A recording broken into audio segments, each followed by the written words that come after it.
There are lots of options for breast reconstruction, and there is no one right answer, that every surgeon is going to have his or her own personal biases, and every surgeon is going to have their own certain area of expertise. So having a conversation with the plastic surgeon as far as what is the best in your interest, first of all for your cancer therapy, and then secondly for your reconstructive therapy, is very crucial.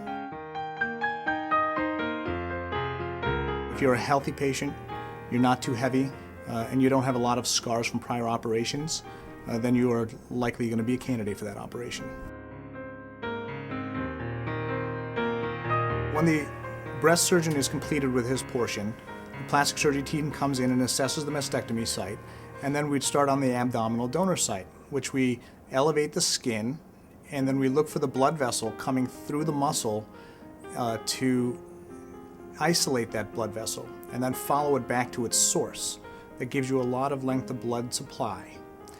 Then what happens is once you have that, we take that extra skin off with the blood vessel attached, and then bring it up into the chest and under a microscope with 20 times power, put it together with stitches that you can't even see with the naked eye. That's the microsurgical part. If we do it when we actually take the muscle, it's a similar type operation where we lift up the skin, and between the skin and the muscle, obviously there's fat in everybody, and we elevate that using the muscle and tunnel that under to replace the breast. So when you have that aspect, then you have normally the tissues that we would remove and again discard in a tummy tuck. We actually use that tissue to bring it up, and then we have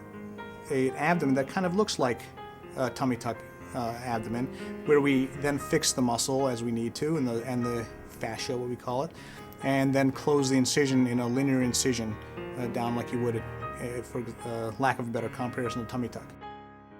The advantage of the DIP compared to the tram flap is that you don't take the muscle, so the theoretic advantage is that you'll have a quicker and speedier recovery. You know, unfortunately, a mastectomy can be quite a disfiguring operation, and patients obviously with breast cancer already have the diagnosis of a breast cancer, and then they realize that they're going to have an operation that's going to affect the way they look in a significant way. So that's how and why we as plastic surgeons get into breast reconstruction, because we understand the importance, not from a quality of life standpoint, functionally what have you, but from an emotional standpoint, a feeling of a completeness. And you know, these women already have enough to go through. So we do breast reconstruction, and again, some of these operations are big, intense operations, and we do it for a purpose, because it really completes or helps to complete the therapy of breast cancer.